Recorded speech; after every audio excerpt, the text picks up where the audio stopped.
or JFI, as Bobby likes to call me. And here are some of the things on my mind this week.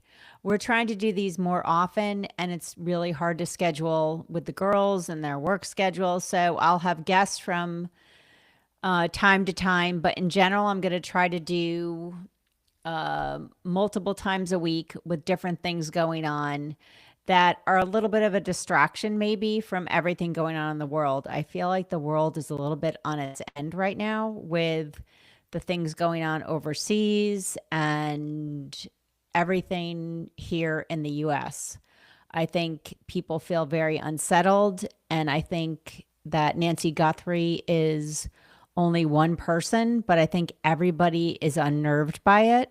I think all women feel like that could be me if they're ever home alone or living alone or in a vulnerable position. They think that could be me, because how in 2026 is a 84-year-old woman taken and nobody knows where she is? You do anything these days, you're on camera and you're caught relatively quickly, pretty quickly. So there's lots of theories going around. We'll talk about that, but I'm still obsessed with it. And I think that the nation is still obsessed with it. Even though the interest of the press has died down, I think people in general, it puts a pit in your stomach to think about something happening to your mom, your grandmother, or whoever that might be, and then women in general feeling vulnerable because of it. It sort of harks back to Karen Reed, where that was every woman's nightmare to be accused of a crime that I don't believe she committed, and the entire resources of the state, you know, working against you, and some in nefarious ways. And I think that really increased the interest in that trial, because I think we all felt like we are Karen Reed. It harked back to the OJ trial when everybody that was in the Black community felt like they knew what it was like to be persecuted, prosecuted, even though, in my opinion, he was guilty. I understand their feelings in not wanting him to be convicted by what they thought was a racist police department. And there were things that obviously came out that made it so. So I think everything going on today unnerves people. And this week has been crazy with technology. And I've talked to some people and they've had the same issues. Dropbox isn't working well. Photos isn't working well on an Apple Mac. It just says it's not available right now. Dropbox is not available right now when I was trying to put some photos into Dropbox. Very weird things that aren't working quickly. Instagram was working very slowly. So I'm not sure what that is connected to, but I know other people have been complaining about it, and our patience is lacking these days. So I think everybody is tapping their foot, and if something isn't instantaneous, we get frustrated. The time change, going back to that, so the time change, I just still don't get why we do it. And the hour throws me off so much. Even though I've traveled, obviously, to different places where there's a time change, the hour throws me off. So I looked into it, and it's been since 1966. It was originally in World War I for a while. Then they got rid of it. It came back in. And there's all these studies that say losing an hour of sleep disrupts circadian rhythms for days or weeks, leading to significant measurable spikes in adverse effects. And they say the worst one is this one, the spring forward. So it used to be in February and October, and now it's November and March. And heart attacks, research shows a 25% increase in heart attacks on the Monday following the spring forward, spring ahead. Strokes are 8% higher during the first 2 days after the time change. Cardiovascular events are surge in the days following spring ahead. Overall health impact They say 150,000 negative health effects, but I don't know how you measure that. That seems like a little bit nebulous and made up. 11% increase in depressive episodes in the weeks. And then fatal traffic accidents increased by 6% during the week following Spring Ahead. And morning commute risk is higher, pedestrian casualties, deer and vehicle collisions are 16% increase in the fall, which doesn't make sense to me. I guess that's before the time change. Workplace injuries, 5.7% increase in workplace injuries. Judgment errors, which I don't know how you decide that that's due to the time change. People could report that, but I think that could be attributable to a lot of things. 40 minutes less sleep on the Monday night after daylight saving time. And it's saving, no S, saving, not daylights. It's daylight saving time. Migraine frequency goes up. Overall energy use. It's intended to help us save energy, but they've shown that it's a negligible effect. And then some say there's an increase in residential electricity because people use more air conditioning in the evenings, offsetting the lighting savings. So there doesn't seem to be a huge amount of benefit the way society operates these days. So I'm all for getting rid of it and staying on one time. But then the question is, which time is it? And there's a lot of politics for that. So I'm trying to recover from that. It's Wednesday, and probably tonight I will have trouble getting to bed at a normal time. I'm usually in bed pretty early, and I've been pushing it later because I don't think about eating until it starts to get dark. And then the whole wind down, taking the dogs out. And I go to some medical offices where the receptionist and the people working there are fantastic, very friendly. I enjoy going there. They make things easy. And then I go to several others where I feel like the people that are in these positions went to some secret sorority type school where they said, okay, we're going to train you on how to make everybody's life more challenging when they come into the doctor's office. For example, I went to a new allergist the other day. I have a allergy shot schedule, and I came in for my appointment. I had filled out, of course, 50 sheets of paper on an iPad before I got there and spent about 20 minutes on it, giving them the history that I had already given them. But okay, I'll play along. And I went in and they said, no, you have 10 other pages you have to fill out. Filled those out on the clipboard. And she said, the nurse is going to want to go over those with you. So in my mind, that meant I was going to keep them with me and give them to her when she called my name. I sat there for 20 minutes. Finally, I went up and I said, is anybody going to come out and get me? And she said, well, we're waiting for that paperwork. And I said, well, I thought I was bringing it in with me. She said, no, you're going to give it back to me. And I said, well, I've been sitting here 3 feet from you for 20 minutes twiddling my thumbs. Did you think that I was that developmentally challenged that I couldn't have filled out these papers in, 10 minutes, 20 minutes? She didn't seem to care. And that's sort of the attitude at some of these places. And I don't get it. And maybe it's just self-protection because other patients are rude. I get it. I just feel like they are not cognizant of what you have going on in your life, and you show up for the appointment, and the cliche of, you show up at 8 o'clock, your appointments, and you don't get in until 10 o'clock, and people are frustrated. You're sitting in the room and you're losing time out of your day, whatever you're doing, whether you're going into an office or not, it's not fair. That being said, there's some other offices where, again, they're very fantastic, respectful. And I just think there's got to be some sort of training school where they're saying, okay, all right, people, we are going to make these forms look like they were Xeroxed in 1989. We're going to put teeny tiny spaces where you can't possibly put a full address in there. And then when you get down to the 75th question about your health and they ask you about prior surgeries, we're going to put a very small 1-inch line where you can fill in all the information about your surgeries. So I don't know who's doing this. And I think all of us, especially me, I find I'm very challenged writing anything now. I type so much on my phone, on my computer for work. I don't do a lot of handwriting. I do take notes in handwriting, but to do your handwriting well, I find it a challenge. I feel like I'm losing that skill and I need to practice it more because it's becoming worse. So that makes it even harder when you go there.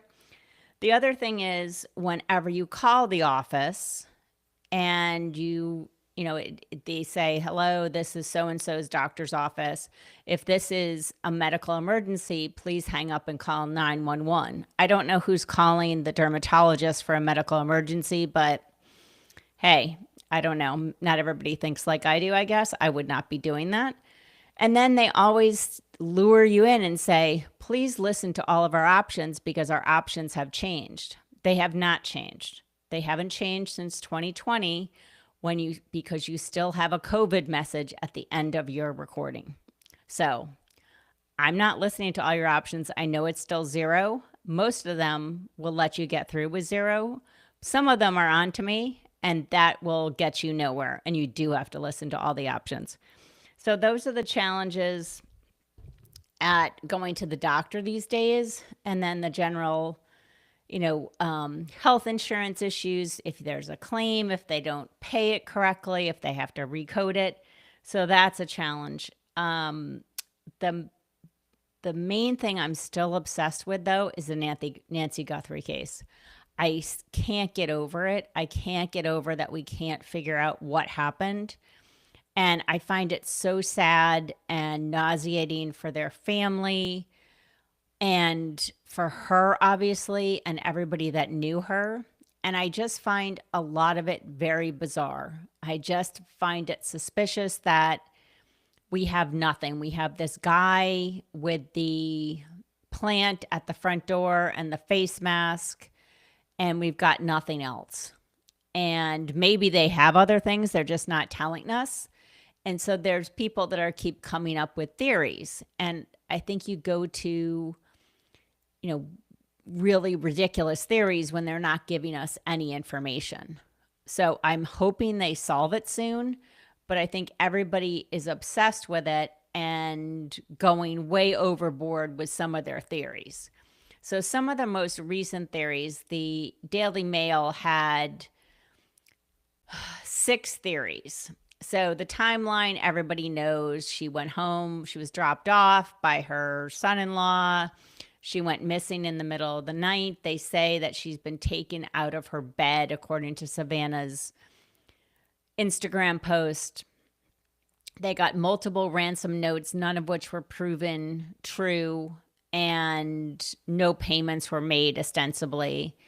The weird part is, and again, I've never been in that position, so I don't know what it's like to be in that position. But if I was a news figure like Savannah with all the connections that I have at NBC News, Dateline, and anybody else in that industry, I'm sure would be willing to help her.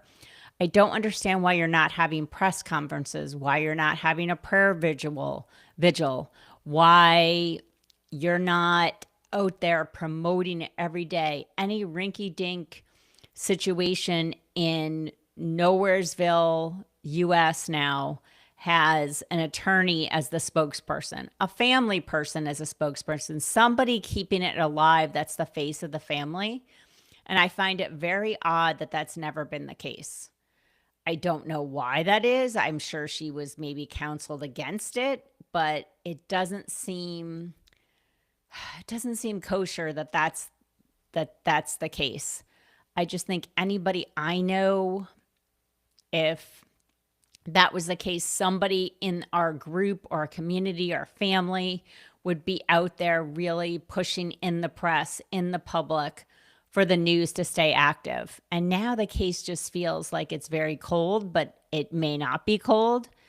and she's supposedly going back to work, which I don't, I don't begrudge her that, obviously.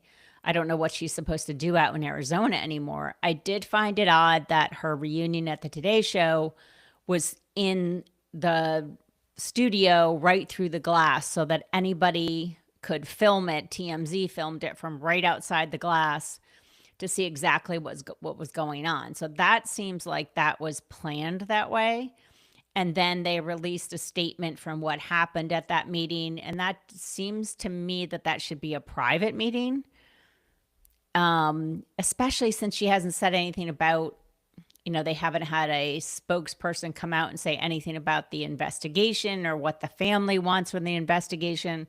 I know she posted things on Instagram, but I don't know. There's just something really off about it. And I'm not going out to all the crazy theories about somebody did it to distract from the current news. I am going with the theory that the sheriff there is no good, that he is not up to the job, and that certain things were done that hampered the investigation. I know that's an easy thing to say because his appearance is he doesn't inspire confidence. So the theories they have going are a crazed fan. That was my feeling initially when I walked in and my husband had the TV on in the morning of Today Show, and it had the headline that Savannah Guthrie's mother's missing. And I, of course, first thought, well, she has Alzheimer's or some other disability. She wandered off, and that was not the case. Quickly, they were telling you it was not the case. And then my first gut reaction was stalker. I don't know why I said that. There's been no evidence of that. But they haven't talked about whether Savannah has a stalker, but there's been a long history of stalkers in this country. And I think it's only gotten worse with social media because people can see you not just on TV, they can see you on their phone, which is a very personal device, multiple times a day, as many times as they want, depending upon your personality. So I think a lot of people are deep in themselves in their own house. They're not socializing well because after COVID, people got used to not having to socialize, and that they probably feel like, I know Savannah, this is a way to get her attention. So whether it was to try to get her attention and then not do anything nefarious and something happened to her mother during that time, or whether it was just to get back at her because they weren't, she wasn't answering their letters. I don't know what, but that's always been my theory. And there's been different stalkers that have done things. Recently, the girl that won the gold medal had a stalker and had to drop out of a competition, the gold medal in ice skating. Rihanna had some woman shoot an AK-47 at her house in a drive-by. And supposedly she is a stalker, that she was at some other celebrity's house recently. So I feel like this just gives other people ideas. And if I was a celebrity with anybody, with a parent or anybody else vulnerable, I would have high security. I think they should anyways, but this, I think, just spotlights it.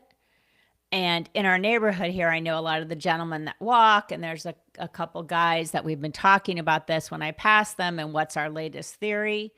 And I said, it's very unnerving, this, what happened to this woman. And my friend Alvin said, he roasted me and said, don't worry, you're not rich enough to be kidnapped. So I've got that going for me.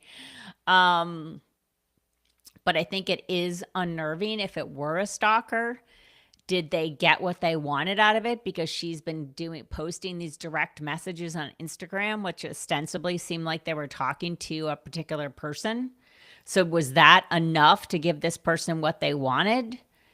And I don't even want to think what's happened to Nancy Guthrie. I find it just so tremendously sad for everybody and terrifying. So I can't go that far into it, except to think that this stalker was doing it for attention and something went wrong, or they did something purposeful.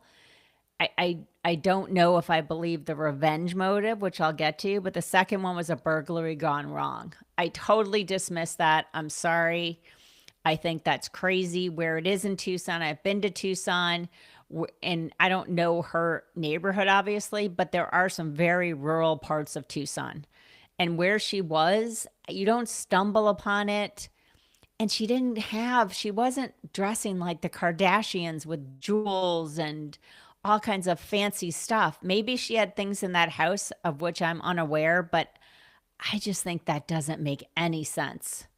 And then if it is a burglary, like if something happens, you're going to take her with you. None of that makes sense to me. So I dismiss that. If it's somebody that knew her that was working in the house and had seen her and was aware of her and came back to steal something, that's the third theory. Then something went wrong and they didn't want to be identified because she saw their face, they would take her with them. Possibly, but again, I need to know what was missing from that house. I don't know what she could have possibly had in there that would have made it worth it, but maybe somebody on drugs is desperate and would do things that I wouldn't think of. The fourth is a professional theory, like a professional hit, like somebody hired a group to come in and do this. Originally, they had, looked at the family because of the son-in-law dropping her off. But somebody hired somebody that has really faded. Because I think they've gone through everybody close to her and there doesn't appear to be any evidence of anybody needing money or doing anything for money. But they haven't ever released what's been taken from the house, if anything. So that would be interesting. Cartel connection. It doesn't seem like a drug cartel would have done it in this way. They had the guy on camera with the gloves that showed a pinky ring. Is that possibly part of a drug cartel or a gang, and that they took her across the border? But what would be the purpose of that? It doesn't seem like the cartels would want any attention on them. Why would they try to do something that would bring attention to them and shut down their movements or their operations? There seems to be that they would ask for something. So it doesn't seem like there's any evidence of it here. The last theory, there's just so many unanswered questions that they're going back and canvassing neighbors, and they have tips galore coming in, but nothing has been released that leads us to believe that they're close to a suspect. The DNA didn't come back in the federal database, and there are databases they can use with the genealogical research like they did in the Kohberger, but that's a much lesser, there's fewer people in that, way fewer people. So they'd have to hope that there's somebody related to this person in that database or get a court order to go in Ancestry.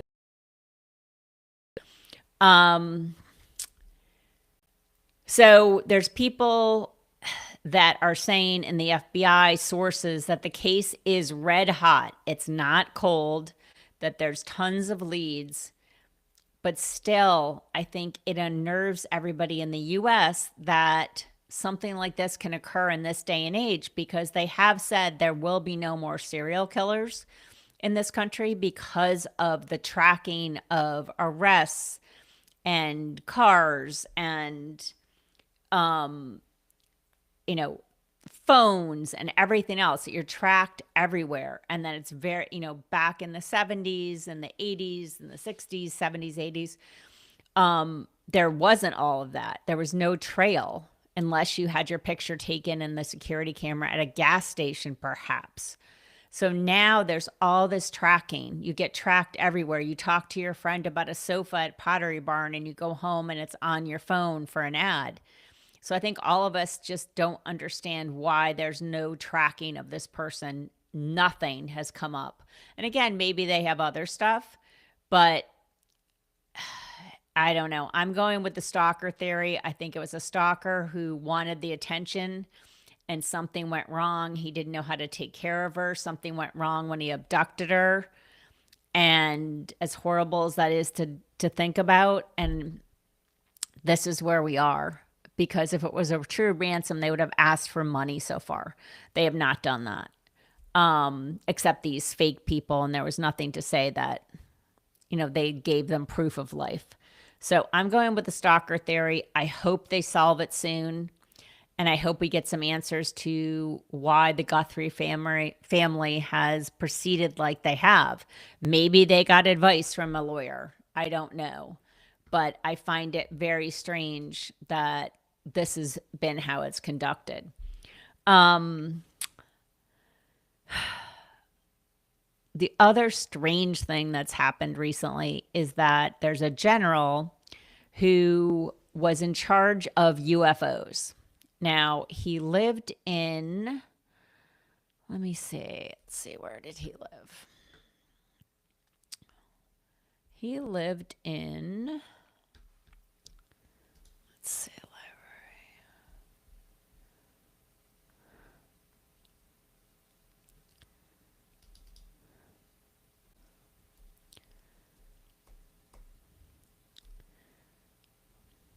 So there's a general that lived in Albuquerque, New Mexico. And so his name is, let's see.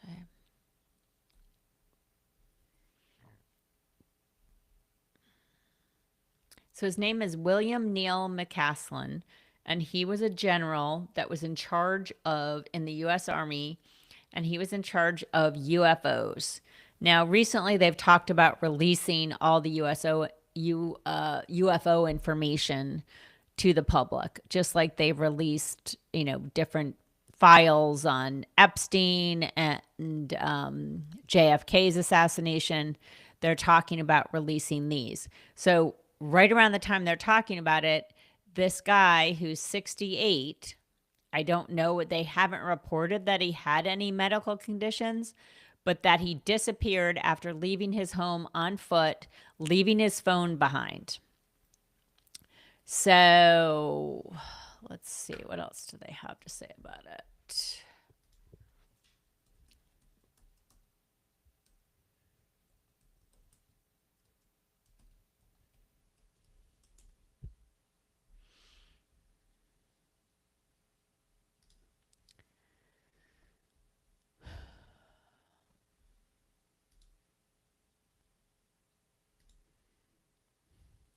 So William Neal McCaslin was reported missing after leaving his Albuquerque, New Mexico home on foot. According to local authorities who have teamed up with the FBI to find the former military official. He vanished reportedly along a running trail without his watch and phone, suggesting something nefarious. He's known to be mentally and physically fit, so that's troubling that he is that and he went missing in this way.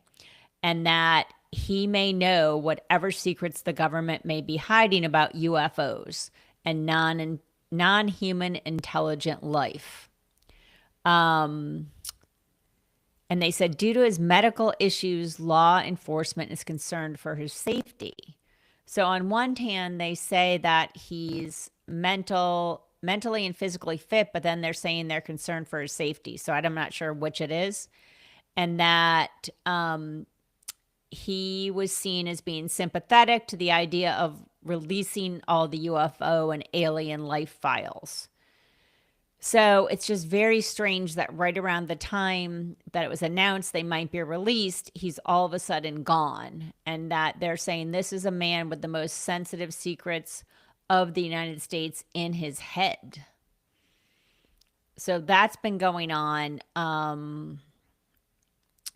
since February 27th. So we are, I think we're 40 days into the Nancy Guthrie disappearance. And so with him, we're what? 12 days in.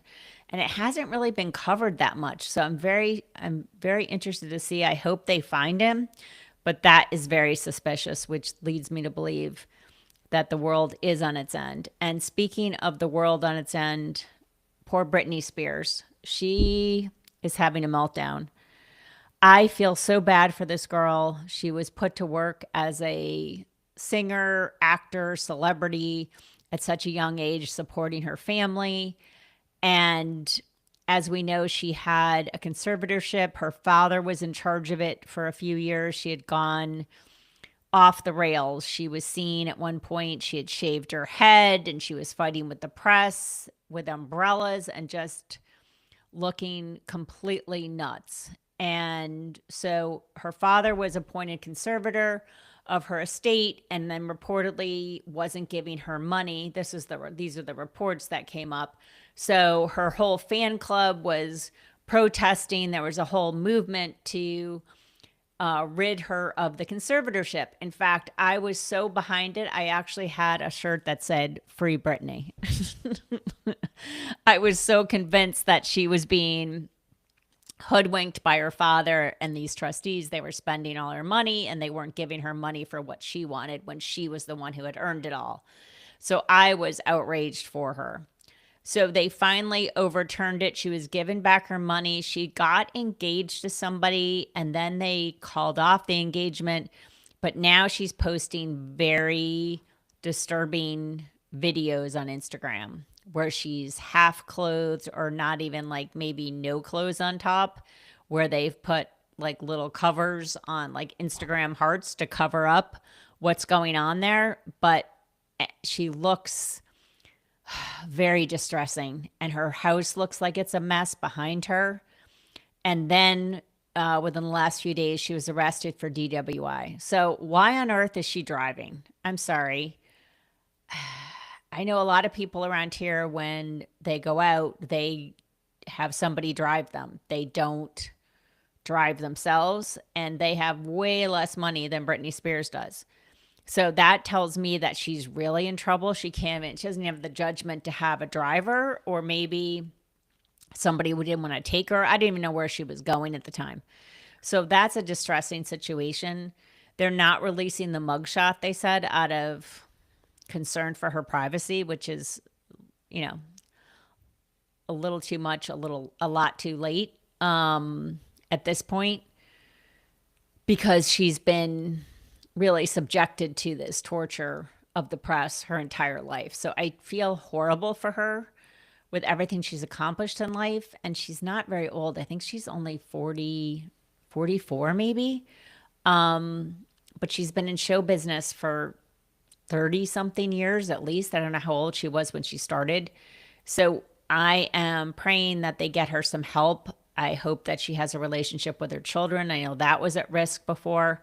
So that's a really sad situation that I'm watching. But I do feel like, again, the energy in the world is just off. And then we have Rihanna, who has somebody came with an AK-47, as I said, and was shooting at her house. The rumors online, of course, conspiracy was that Jay-Z was trying to take her out because of her album, which makes no sense. I know nothing about the Jay-Z Rihanna beef, if there is one, but if he was going to take her out, he'd take her out like they took out Tupac when they wanted to take him out. They wouldn't be driving by her house and shooting into the masonry. That makes zero sense. So I dismiss that idea. And I can only imagine how terrifying that is for her. I guess she has 3 children. Last thing is, it is spring break here in Palm Beach. Actual spring break for college kids, and then high school kids from all over the country are coming here this week, next week. So the traffic is abysmal, but that's all right. The price of living here in paradise. It has been what I call spring break for old people here in Palm Beach County since early January and continues until probably May. And it's just a little crazy. People come down here and they've been cold. I get it. They get out and they're not wearing a coat anymore, and it's warm and there's sunshine. They can go to the beach. But the level of craziness with the driving is off the charts more than usual. And the biggest problem I see is the sponsor of Spring Break Old People's Edition, the speakerphone. It is an epidemic. It is everywhere, in the produce section, in the frozen foods aisle, in the dairy section. Everybody's on a speakerphone yelling at Harvey about the wallpaper or talking about their mother's medical condition at a high decibel volume. I don't know why they don't have AirPods. I don't know why they're talking like that in public. I see them on the bike path, on the walking path. I see them in the doctor's office. They're actually watching. There was a gentleman watching a full-on comedy video on his phone, no AirPods, no headphones. I see people walking, blaring 80s music and down the sidewalk, and you can hear it for a long time. So I don't quite get what's going on with that, but that seems to be the sponsor of this year's Spring Break Old People Edition is the speakerphone. So on that note, I am going to sign off for now, and we will be back shortly with some more stories. Hope you have a great. And we'll be back hopefully with the whole tough crowd for an update. And